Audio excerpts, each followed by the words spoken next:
الحمدللہ رب العالمین والصلاة والسلام علی نبیہ الکریم، اما بعد فاعوذ باللہ السمیع العلیم من الشیطان الرجیم، بسم اللہ الرحمن الرحیم۔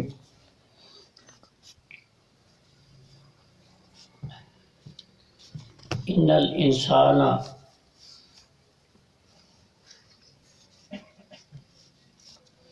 لقد خلقنا الانسان فی احسن تقویم، سبحانک لا علم لنا الا ما علمتنا انک انت العلیم الحکیم۔ رب اشرح لی صدری ویسر لی امری واحلل عقدۃ من لسانی یفقہوا قولی۔ ان اللہ وملائکتہ یصلون علی النبی یا ایھا الذین آمنوا صلوا علیہ وسلموا تسلیما۔ اللہم رب صل وسلم دائما ابدا علی حبیبک خیر الخلق من بعد کل نبی۔ اللہ تبارک و تعالیٰ کی حمد و ثنا کے بعد درود پر نور آقا دو جہاں حبیب مصطفیٰ احمد مجتبیٰ محمد رسول اللہ صلی اللہ علیہ وسلم دی ذات مبارکہ تے۔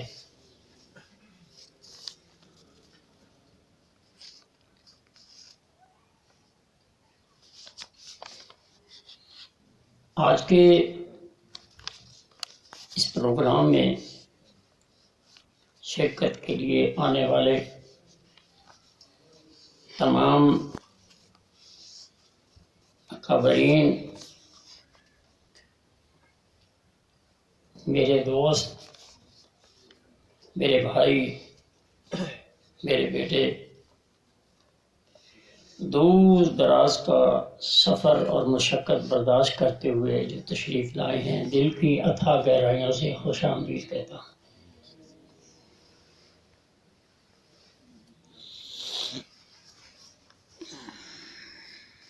آج کا سبق علم الادویہ پہ، مدارج ادویہ پہ ہے، لیکن چند ضروری باتیں انشاءاللہ میں آپ کی خدمت میں کرتا چلوں گا، اگر کوئی رہ جائے تو ضرور یاد کروانا۔ سب سے پہلی بات تو یہ ہے کہ آپ کا اتنی مشقت سے، اتنے درد سے، مصائب سے گزرتے ہوئے یہاں تک پہنچنا میری نظر میں بہت بڑی بات ہے، اور اس کا آپ کو اللہ کریم ضرور صلہ عطا فرمائیں گے۔ یہاں ایک چھوٹی سی حکایت عرض کرنا چاہتا ہوں، اس میں آپ کے لیے حوصلے کے لیے بھی بہت کچھ ہے، اور دوسرے طلباء کے لیے، سیکھنے والوں کے لیے ایک سبق بھی۔ جب بیت اللہ شریف کی دیواریں بننے لگی، وہاں ایک مکڑے نے اپنا گھر بنایا ہوا تھا۔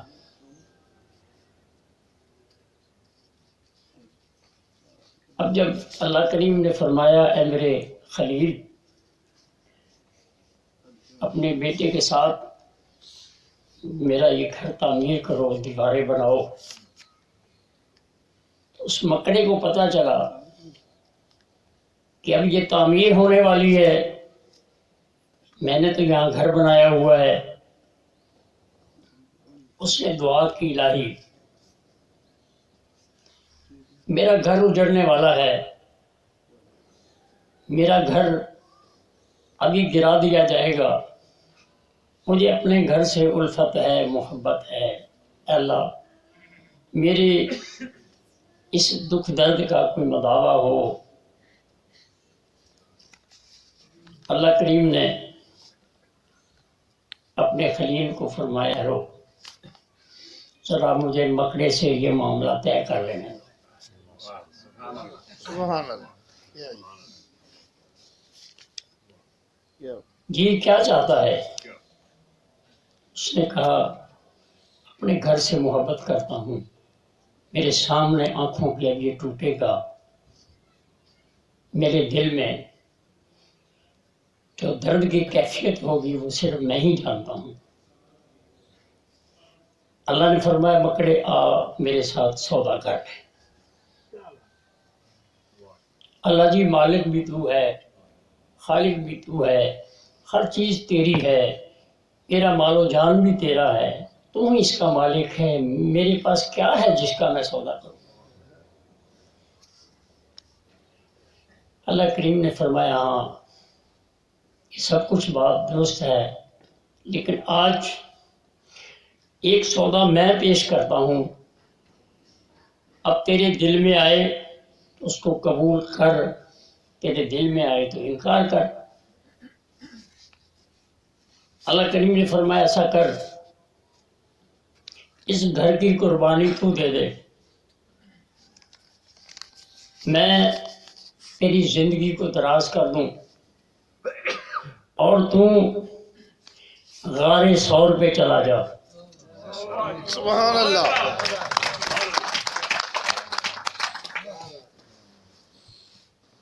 گھر کو لٹا دے، قربانی دے دے، کیا بات۔ فدا کر دے اور غار ثور پہ چلا جا۔ کل میرا محبوب آمنہ کا لال در یتیم جب مکہ سے مدینے کی طرف ہجرت کرے گا تو میں اس کا رخ تیرے غار ثور کی طرف موڑ دوں گا۔ سبحان اللہ۔ تجھ کو تیری نسل کو میں اپنے سونے محبوب کا دیدار کراؤں گا اور میں تیرا نام میں اپنے سونے محبوب کے محافظوں میں لکھ دوں گا۔ سبحان اللہ۔ کیا بات، کیا بات۔ اس مکڑے نے اپنا گھر خود ہی گرا دیا، تو قربانی دینے سے کچھ ملتا ہے۔ کیا بات، کیا بات، کیا بات۔ اللہ کے ہاں کسی کی بھی قربانی کو ضائع نہیں۔ انشاءاللہ آپ جس مقصد کے لیے جتنے مصائب سے دکھ سے آئے ہیں اس کا اجر آپ کو عطا فرمائیں۔ عزیزان محترم، طب کی یہ محفل ہے، طب کی باتیں سننے کے لیے تمام لوگ اکٹھے ہوتے ہیں، ہمیں ان باتوں کو زیادہ رغبت سے کرنی چاہیے۔ آج میں اسباب ممرضہ پہ تھوڑی سی بات کر کے، کیونکہ وقت مجھے پتہ ہے، کچھ ہاتھ بھی بٹایا گیا ہے، کچھ میرا حق بھی کھایا گیا ہے۔ صحیح گل تبصرہ صحیح ہے۔ چلیں میں یہ دباؤ آپ پہ ڈال دوں گا۔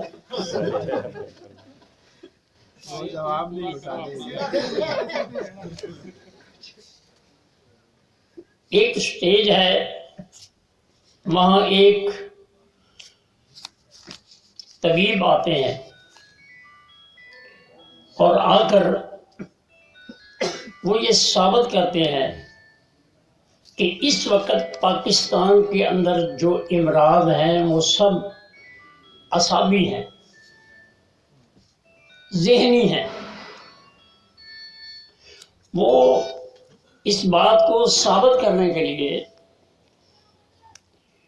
وہ دلائل پیش کرتا ہے. وہ کہتا ہے پاکستان میں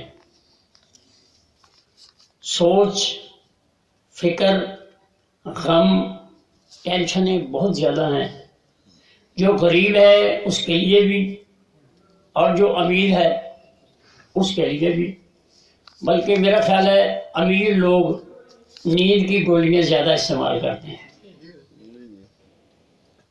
زیادہ پیشاب انہیں کو ہوتا ہے. غریب اپنا پسینہ بہا کے، یہ بھی طب کی باتیں ہیں بھائی. تو وہ دلائل دیتا ہے کہ ایک کارخانے دار ہے وہ بھی پریشان ہے، ایک غریب ہے وہ بھی پریشان ہے، جوان اولاد ہے اس کی بھی پریشانی ہے، آمدن کم ہے، زیادہ ہیں. وہ پوری طرح اس بات کو سامعین سے منواتا ہے کہ اعصابی امراض زیادہ ہے. بات وصول کرتا ہے. اس کے بعد دوسرے ایک طبیب آتے ہیں. وہ آ کر کہتے ہیں کہ ان کی بات اپنی جگہ درست، لیکن ایک میری بھی سوچ ہے، ایک میرے پاس بھی مرنے کا ایک انداز ہے. وہ کہتا ہے اس وقت سارے ہی امراض عضلاتی ہیں. وہ کہتا ہے کہ ڈالڈا گھی ہے، فارمی مرغا ہے، پیزا اور تلی ہوئی چیزیں ہیں، چائے کی پتی کا زیادہ استعمال ہے. اب وہ تمام چیزوں کا تذکرہ کر کے وہ ثابت کرتا ہے کہ گوشت خوری اور تلی ہوئی چیزیں ہوٹلوں کے اندر کھانے یہ وہ سب عضلاتی ہیں. لہذا تمام پاکستانی اسی رو میں بہ رہے ہیں، عضلاتی ہو چکے ہیں. اب وہ اپنا موقف بیان کرنے کے بعد داد وصول کرتے ہیں اور چلے جاتے ہیں. اب ایک اور صاحب آتے ہیں. وہ آ کر کہتے ہیں کہ ان دونوں کی رائے اپنی جگہ، ان کی بات اپنی جگہ، ایک میری بھی سوچ ہے. وہ کہتے ہیں کہ میرے نزدیک اس وقت تمام پاکستانی لوگ حوثی تحریک میں مبتلا ہیں. سیکس کا دور، 2 روپے کی اگر ایک کوئی گولی ٹافی لی جائے تو اس پہ بھی کوئی نہ کوئی برہنہ تصویر. ٹی وی کھولیں برہنہ، اخبار دیکھیں تو بے حیائی، نیٹ کھولیں کسی چیز کی مشہوری دیکھیں، جگہ جگہ جنسی ادویات کی مشہوریاں، جریان و اہتمام کا عام. آج سے 25-30 سال پہلے جب شادی ہوتی تھی تو عورت پریشان ہوتی تھی کہ پتہ نہیں میرے ساتھ کیا ہوگا. آج کا دور نوجوان پریشان ہوتا ہے کہ پتہ نہیں میرے ساتھ کیا ہوگا. زبردست. وہ 1 ہفتے تک حکیم کے دروازے پہ پہلے ہی لفظ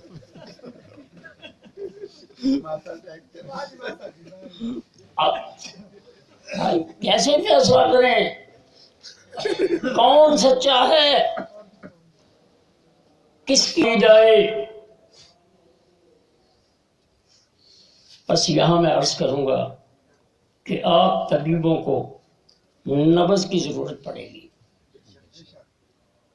کہانی سن کر دوائی نہیں دینا. نہیں دینی. آپ نے نبض دیکھنی ہے اور نبض کے مطابق آپ نے علاج معالجہ کرنا ہے. بس نبض آپ کی ایسی رہنمائی کرے گی کہ آپ اس کے دکھ درد کا مداوا بن جائیں گے۔ عزیزان محترم، طب آج بھی اسی طرح فعال ہے جیسے آج سے 100 سال 50 سال پہلے تھی،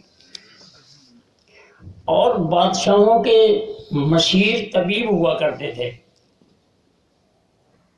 وہ اسباب ممرضہ کو سمجھایا کرتے تھے۔ آج ہسپتال بڑے سے بڑا، نئے سے نیا، لیکن اسباب ممرضہ کی طرف بالکل توجہ نہیں ہے۔ اللہ کرے کوئی درد مند پیدا ہو جائے، کوئی اہل بصیرت پیدا ہو جائے، وہ اس قوم کو اس بھنور سے نکال دے۔ تو اسباب ممرضہ آپ نے جاننا ہے، اور پھر آپ نے اسباب ممرضہ کو سمجھتے ہوئے نبض پہ اس کا فیصلہ کرنا ہے، آپ کو کبھی ناکامی نہیں ہوگی۔ عزیزان محترم، اسباب ممرضہ جو کتابوں میں لکھے ہوئے ہیں، پہلے میں اس کی طرف آتا ہوں۔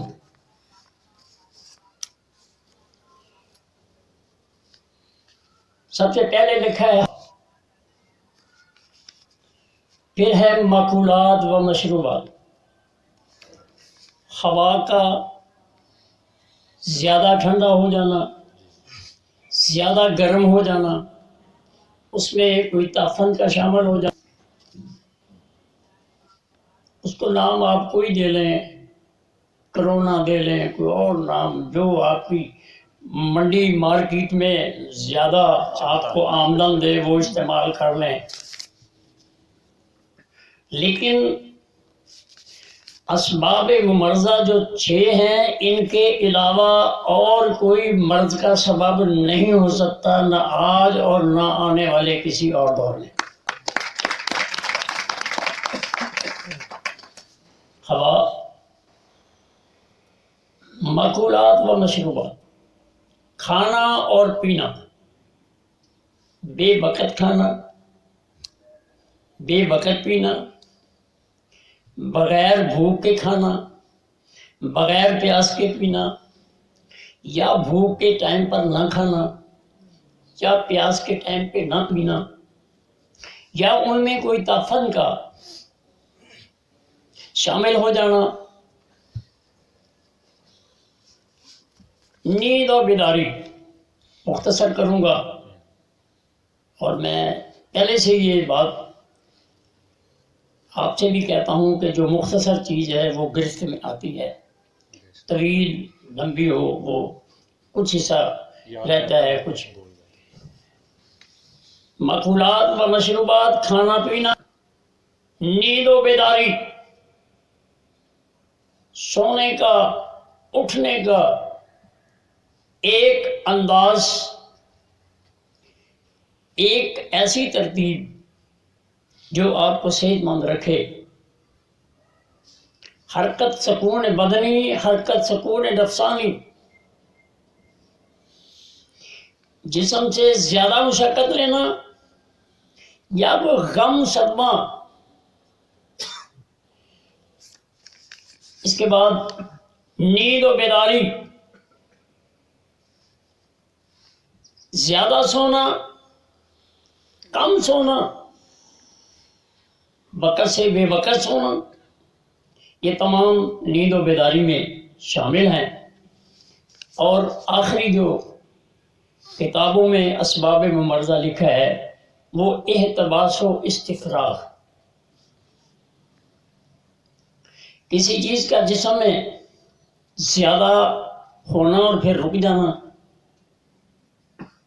یا کسی چیز کا جسم سے زیادہ خارج ہو جانا، یہ مرض کا سبب ہے۔ اب اس اسباب ممرضہ کو میں نے چھوٹے سی قرآن کریم کی ایک آیت میں اس کو سمجھا دیا ہے، سمو دیا ہے۔ اللہ میری اس کاوش کو قبول فرمائے۔ اللہ فرماتے ہیں وَجَعَلْنَا اللَّيْلَ لِبَاسًا وَجَعَلْنَا النَّهَارَ مُعَاشًا، دن معاش کے لیے اور رات سونے کے لیے۔ عزیزان محترم، جب سورج غروب ہوتا ہے تو دن اختتام ہو گیا، دن ختم ہو گیا، رات شروع ہو گئی۔ آپ کام چھوڑ کر نماز مغرب پڑھ کر آپ کھانا تلاوت کریں، لیکن دو باتیں آپ کے ذہن میں ضرور ہونی چاہیے کہ ایک تو سارے دن کی تھکاوٹ موجود ہے، اور ایک ابھی میری نماز فرضی جو ہے وہ باقی ہے۔ کبھی ایسا نہ ہو کہ کھانا زیادہ استعمال ہو جائے اور بے بس ہو کر نیند کا غلبہ ہو جائے اور میری نماز جو ہے وہ چھوٹ جائے۔ لہذا کھانا کم کھائیں۔ 2 گھنٹے مغرب اور عشاء کے درمیان کا جو وقت ہے وہ اپنے بہن بھائیوں کے ساتھ اپنے گھر میں خوشی خوشی آپ گزاریں۔ اس کے بعد آپ نماز عشاء کے لیے چلے جائیں، مسجد میں نماز ادا کر کے واپس آئیں۔ طبعی لحاظ سے آپ کا کھانا تقریباً ہضم ہونے کے قریب آ گیا۔ اب آپ سو گئے، جب صبح اللہ اکبر کی آواز کان میں آئی تو صبح ہو گئی۔ صبح اٹھ کر نماز فجر کے لیے آپ نے جانا ہے، اور نماز فجر کو جانا اور آنا اور کچھ دیر مسجد میں بیٹھنا، اس کے بعد پھر گھر آنا اور پھر کھانا کھا کے معاش کی طرف چل دینا، اور ساتھ کوئی ڈبہ وغیرہ روٹی کا نہ اٹھانا، جہاں کہیں کوئی پھل میسر آئے دوپہر کو ہلکا پھلکا وہ کچھ کھا لیا جائے۔ اب نچوڑ کیا ہے، خلاصہ کیا ہے، کہنا کیا چاہتا ہوں؟ سونا اور جاگنا دماغ و اعصاب کے تحت ہے، کھانا اور پینا قلب و عضلات کے تحت ہے، اور احتباس و استفراغ جگر کی غدد کے تحت ہے۔ اگر آپ نے سونا اور جاگنا صحیح کر لیا اس آیت مبارکہ کے مصداق میں، آپ نے کھانا اور پینے کا انداز اس انداز سے بنا لیا جیسا کہ یہ بیان ہو رہا ہے، تو ان دو کاموں کے کرنے سے آپ کا احتباس و استفراغ یعنی بول و براز خود بخود ٹھیک ہو جائیں گے، آپ کو دوائی لینے کی ضرورت ہے۔ اور تمام امراض، بلڈ پریشر ہیں، گردوں کے امراض ہیں، اسی طرح آج ہسپتالوں کے اندر ایک ایک وارڈ میں سینکڑوں مریض، اور پھر بھی جگہ نہیں ہے، مریض بہت زیادہ ہیں۔ یہ تمام کی تمام بیماریاں اس لیے ہیں کہ آپ نے طب کے اس اصول کو قرآن پاک کی اس آیت مبارکہ کے مطابق آپ نے اپنی زندگی گزارنی چھوڑ دی ہے۔ آج بھی آ جائیے اور تمام امراض اللہ کے فضل و کرم سے ٹھیک ہو جائیں گے، آپ صحت مند زندگی گزاریں گے۔ تو اسباب ممرضہ پہ مختصر سی بات آپ کے سامنے رکھ دی گئی ہے۔ اب اسباب ممرضہ کے بعد اب ایک چھوٹا سا مضمون جو کہ مجھ سے بار بار سوالات ہوتے رہتے ہیں کہ بلڈ پریشر کیا ہے؟ کوئی کہتا اونچا، کوئی کہتا نیچے والا، کوئی کہتا لو ہو گیا ہے، کوئی کہتا ہائی ہو گیا ہے، کوئی کچھ کہتا ہے، اپنے اپنے انداز ہیں، اپنی اپنی بات ہے۔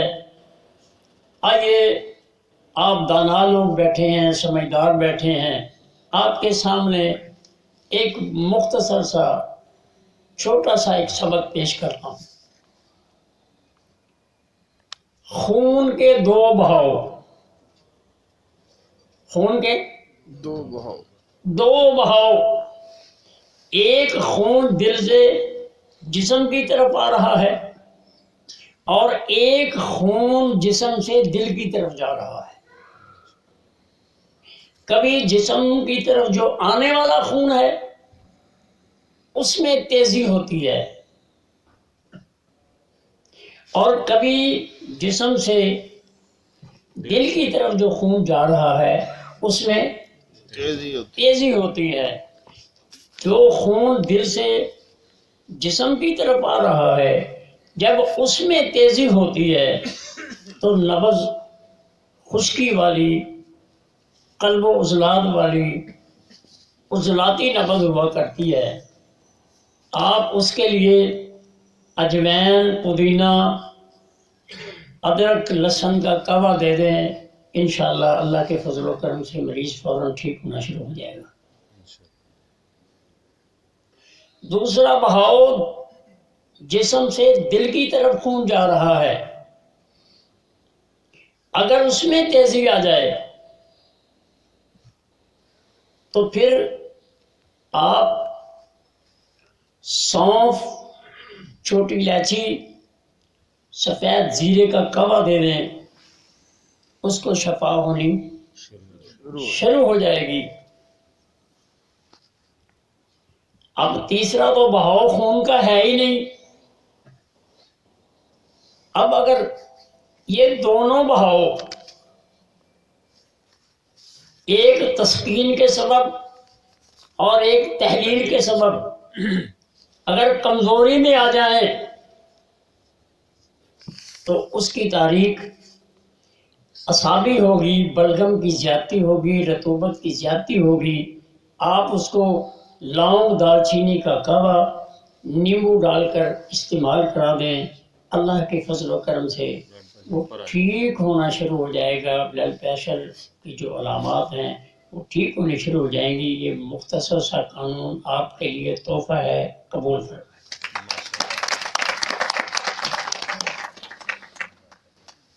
مانگتے پھرتے ہیں اغیار سے مٹی کے چراغ، اپنے خورشید پہ پھیلا دیے سائے ہم نے، کیا ہوا؟ اگر آپ لوگوں نے پینٹیں، شرٹیں، ٹائیاں نہیں لگائی تو کیا ہوا؟ یہ کوئی عقل کا معیار نہیں ہے، فن کا معیار نہیں ہے۔ یہ فن جو آپ سیکھ رہے ہیں یہ ایک بہت بڑا خزانہ ہے، اور اس سے آپ چھوٹے چھوٹے علاج معالجہ سے بڑی بڑی امراض کا آپ علاج کر سکتے ہیں۔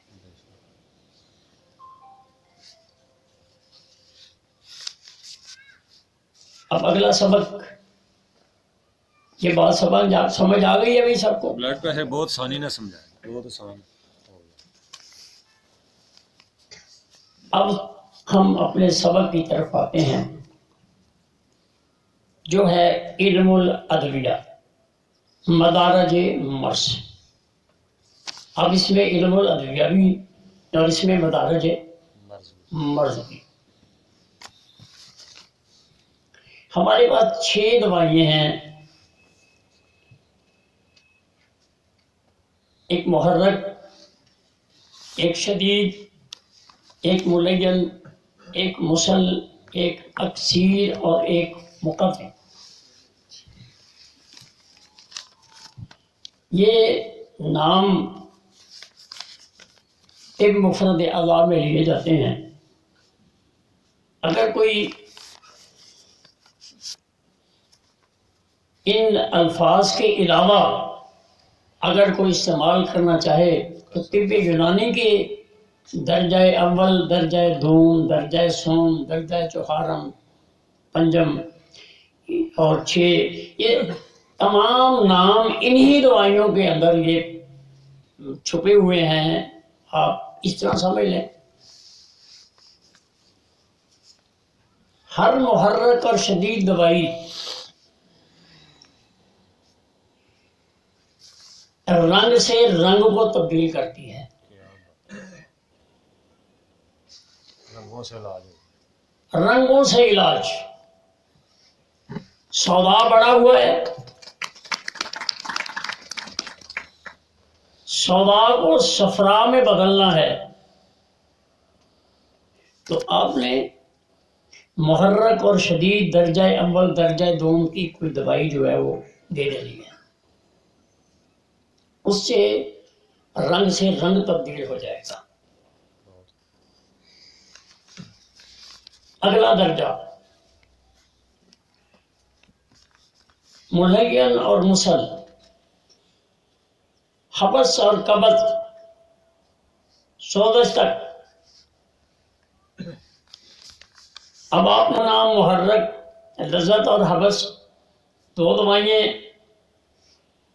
آگے قبض اور سوزش اس کے لیے 2 دوائیں، ملین اور مسہل. ان 2 دوائیوں میں آپ یہ بات سمجھ لیں کہ ان میں نمکیات ہیں. 6 تحریکوں کی 6 دوائیں، ان کے اندر نمکیات ہیں. نمک چیز کو گلاتی ہے. آپ نے دوائی دیتے وقت سوچنا ہے کہ جو معدے کے اندر کوئی چیز رک چکی ہے، قبض ہو گئی ہے، ہم نے اس کو گلانا ہے. اگر وہ نبض اس سے بھی آگے چلی گئی ہے، درجہ آگے چلا گیا ہے، تو آپ نے نمک کی بجائے تیزاب استعمال کرنا ہے، جس کو آپ مسل کہتے ہیں. مسل کا کام ہے، تیزاب کا کام ہے جلا دینا. نقطے کی باتیں بتا رہا ہوں. پہلے کا معنی گلانا ہے، دوسرے کا معنی جلانا ہے. کیا بات. اب یہ آپ اپنی بصیرت سے کام لیں گے کہ مقام جلانے والا ہے یا گلانے والا ہے. کیا بات ہے، زبردست. اور اگر اس سے بھی کام آگے جا چکا ہے،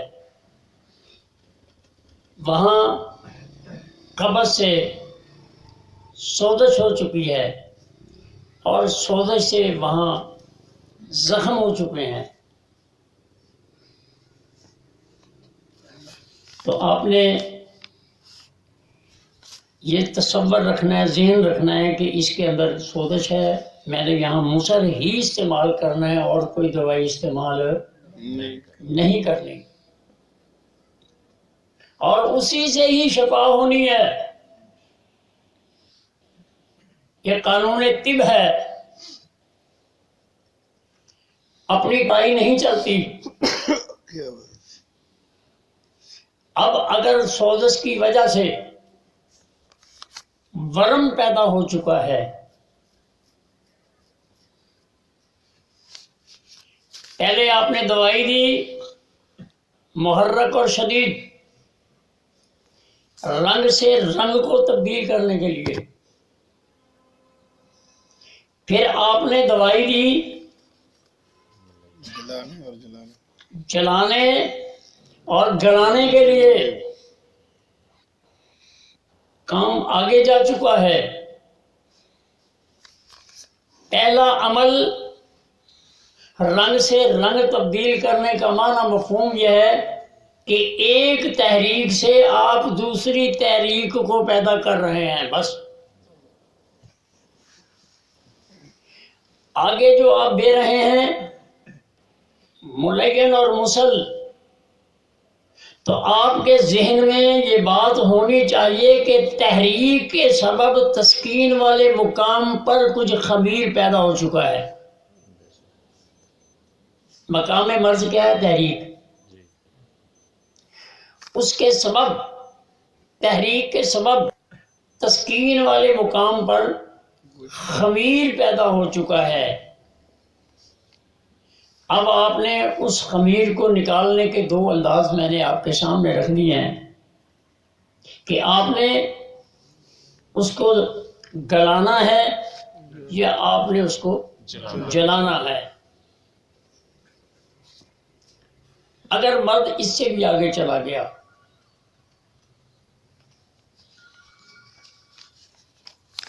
اب ہے ورم اور ضعف۔ ورم کا معنی مفہوم یہ ہے کہ جب کوئی آدمی زمین پہ کہیں گرتا ہے، اس کو رگڑ لگتی ہے، کچھ دیر کے بعد، یعنی وہ رگڑ لگنا سوزش ہے، اور آہستہ آہستہ اس کا پھول جانا، وہاں وہ ورم آنا، یہ ورم ہے۔ تو جب تک سوزش نہیں ہوگی ورم نہیں ہوگا۔ سوزش کا ہونا ضروری ہے ورم کے لیے، اور سوزش کے لیے قبض کا ہونا ضروری ہے۔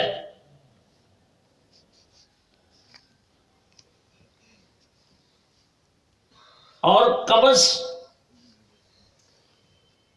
تحریک شدت پکڑنے سے قبض ہوگی، اس کو پروتے چلے جائیے۔ اب ورم ہو چکا ہے، آپ نے ورم والے مقام کو کوئی بھی اکسیر جو ہے وہ آپ نے استعمال کرنی ہے۔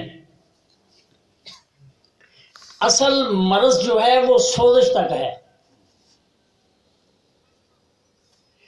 دو پہلی چیزیں تحریک کے سبب تحریک والے ہی مقام پر اکڑاؤ اور درد۔ سمجھ آ رہی بات؟ پہلا جہاں تحریک شروع ہے وہاں یہ دو چیزیں اکڑاؤ اور درد ہے۔ جب مرض تسکین والے مقام پر چلی جائے گی تو وہ اکڑاؤ اور درد کم ہو جائے گا۔ تسکین والے مقام پر جو خمیر جمع ہو چکا ہے اس کی علامات جو ہے وہ سامنے آنی شروع ہو جائیں گی، یعنی اس عضو کا پھولنا، اور جب اس کا بروقت علاج نہ کیا جائے تو اس کا رسنا۔ جیسے کچھ لوگوں کے، اللہ سب کو محفوظ رکھے، پیروں میں زخم ہوتے ہیں، زخم تو ہوتا ہے لیکن اسے درد نہیں ہوتا، پھر ڈاکٹر اس پیر کو کاٹ دیتے ہیں، اس عضو کو کاٹ دیتے ہیں، تو یہاں زہر ہے، وہ اس کو جلا رہا ہے۔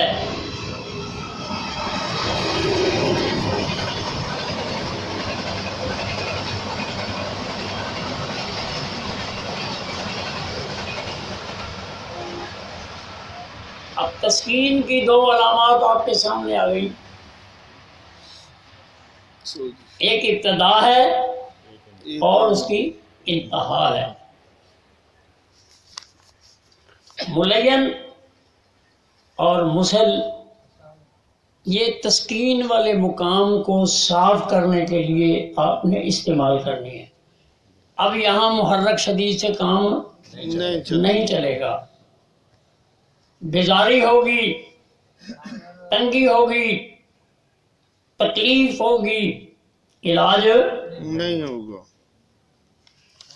اب اگر نبض اس سے بھی آگے جا چکی ہے، ورم اور ذوف پہ آ گئے ہیں آپ. یہ بڑا نازک سبق ہے اور اس کو بڑے اچھے انداز سے آپ سمجھیں.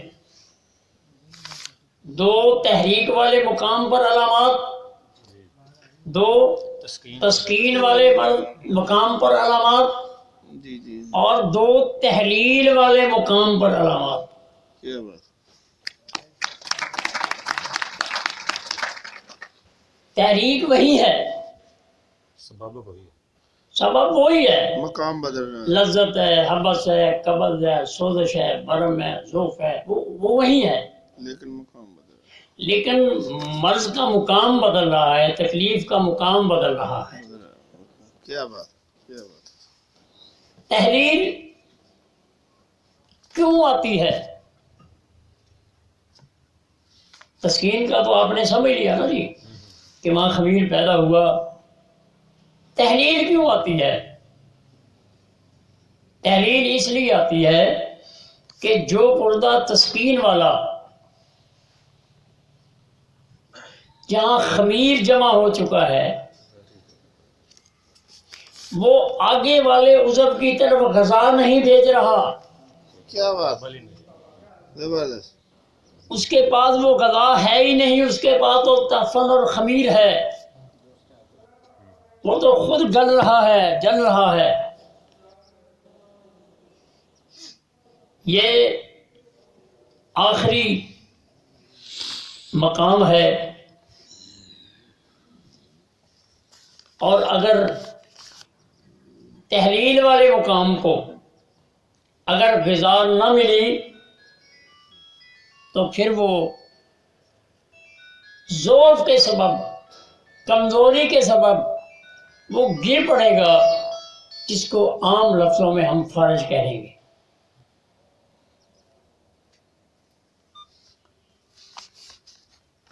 اب ہم نے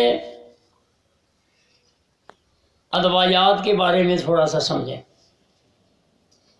حضرت صابر تو سما صابر ملتانی رحمۃ اللہ ان کی قبر کے کروڑ رحمتاں فرمائے. آمین. آپ نے فرمایا دو دوائیاں لیں، ان کا نام محرک ہے، اس میں ایک اور ملا لیں. وہ پیچھے والی کو نکالنا نہیں ہے، اس کو آپ شدید کر لیں. اب شدید کے اندر ایک اور ملا لیں. ذرا غور فرمائیں، آپ نے فرمایا پچھلی دوائیوں کو نکالنا نہیں ہے نہیں ہے. جی. دیکھو وہ پیچھے مرض چلی آ رہی ہے، اس کے صرف مدارج بدل رہے ہیں، آپ دوائی بھی اس کے اندر اور شامل کرتے چلے جائیں. جی جی. اب ملین کے بعد ایک اور دوائی ملائیں، وہ دوائیاں بھی برقرار رکھیں، خالی ایک مسل کسی کو نہ دیں، خالی جبال گوٹا کسی کو نہ دیں، خالی ریون سارا کسی کو خالی نہ دیں، خالی مصبر کسی کو نہ دے. یہ طب کے سبق ہیں، ان پہ غور کریں. کمال ہو گیا جی. کیا جی. اب مصدق اس کے بعد عمل تحلیل کا شروع ہو چکا ہے. اب دوا کی نہیں غذا کی ضرورت پڑ گئی ہے. کیا بات ہے. دوائیں وہ اسی طرح بحال رہیں گی، آپ ملگن مسل دیتے رہیں گے ضرورت کے تحت، لیکن اگلا پردہ تحریر والے مقام پہ جب غزار نہیں پہنچ رہی، اس کو کہیں فالج نہ ہو جائے، آپ اس کو مقوی دوائی بھیجیں۔ کیا بات ہے، کیا بات ہے۔ اور اس کو وہ پردہ وہی چیز قبول کرے گا جو پیچھے والے سسٹم میں سے چیز آ رہی ہے، اس کے علاوہ وہ قبول نہیں کرے گا۔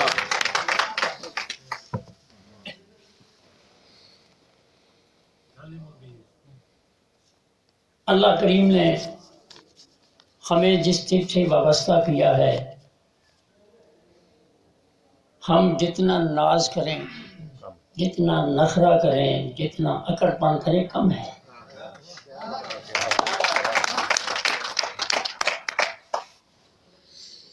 میں کسی پہ معاملے میں ٹانگ نہیں پھنساتا،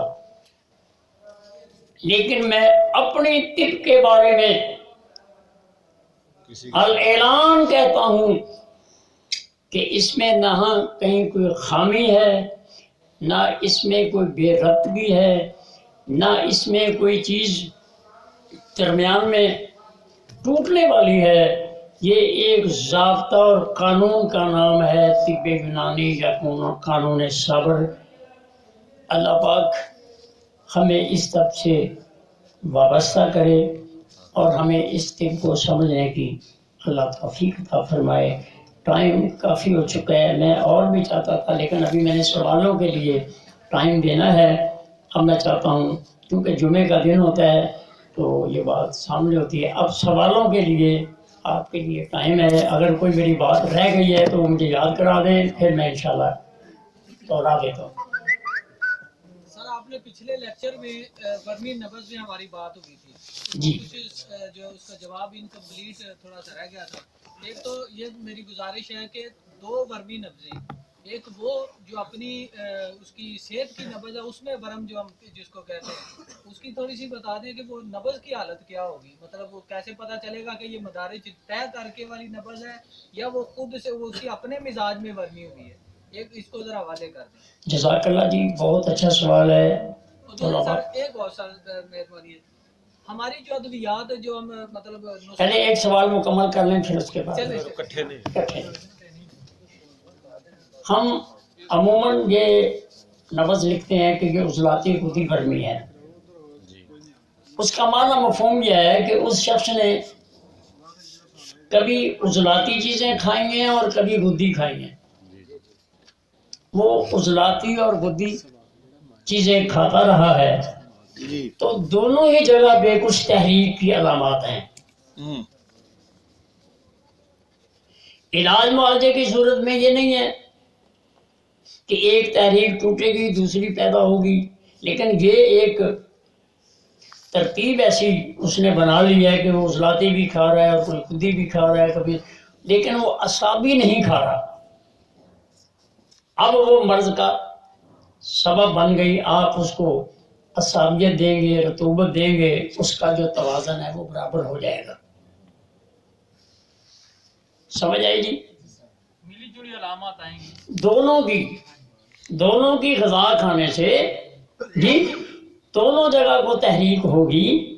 تو کمی کس بات کی ہے کہ اس میں رطوبات نہیں ہیں۔ اب آپ نے اس کی رطوبت پیدا کرنی ہے تو وہ دونوں علامات جو ہیں وہ ٹھیک ہونی شروع ہو جائیں۔ اس کو ہم عضلاتی غدی ورمی نبض کہیں گے۔ ایک جب بھی کوئی نبض ورمی کیفیت اختیار کرے گی، مثلا کسی نے غدی صابی اور غدی عضلاتی چیزیں زیادہ یوز کی ہیں، زیادہ کھائی ہیں، تو ہر بگڑی ہوئی نبض جو ورمی ہوگی وہ پہلے والی نبض سے اگلی نبض کی طرف منتقل ہوگی اور باریک ہو جائے گی،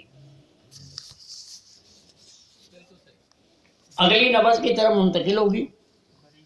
مثلا 3 والی جو ہے وہ 4 تک جائے گی، باریک ہو جائے گی، جبکہ غدی نبض جو اصل حقیقت صحت والی ہے وہ باریک نہیں ہوتی، اس میں حرارت سے کھلی ہوتی ہے۔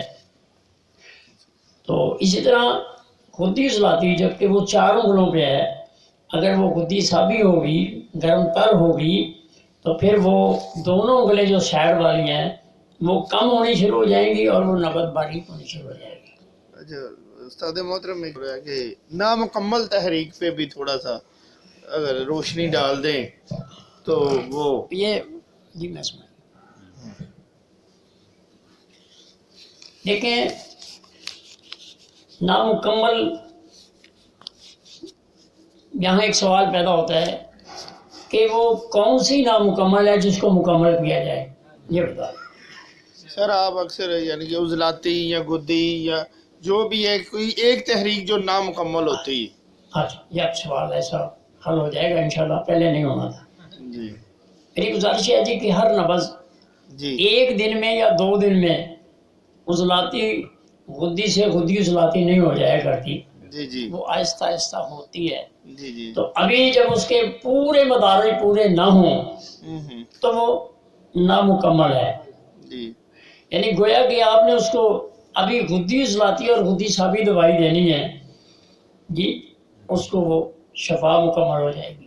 یعنی اس کو سر دو یا اسی تحریک کی دوائی دیں گے یا 2 اگلی تحریکوں کی دوائی دیں گے؟ میں نے کہا جو نامکمل سے مراد یہ ہے کہ پہلے آپ نے اس تحریک کو بیچ میں علاج کے لیے شامل کرنا ہے۔ ٹھیک۔ ایک ہمارے مفت اعضاء والوں کے پاس بھی یہ بات ہے کہ صحت والی نبض نامکمل ہے جی، یہ آگے کی طرف چلی گئی تب بھی وہ نامکمل ہے، وہ پیچھے کی طرف چلی گئی تب بھی نامکمل ہے۔